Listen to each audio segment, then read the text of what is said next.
బయట ఫుల్గా వర్షం పడుతుంది, వేడిగా ఏదైనా తినాలనిపించింది. వర్షం పడుతుందిగా, పాయసం చేస్తావా?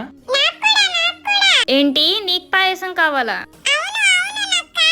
బాబీ కోసం రాకీ కోసం పాయసం అయితే చేస్తున్నాను. ఆ నెయ్యి వేయంగానే నెయ్యి స్మెల్ ఇల్లంతా వచ్చేసింది.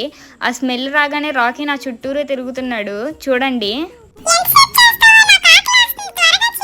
ఇంకా ఫాస్ట్గా అయిపోతుందని సేమియా పాయసం అయితే చేసేసాను. రాకీ మాత్రం అస్సలు వంటగదే వదలట్లేదు, ఇక్కడిక్కడే తిరుగుతున్నాడు.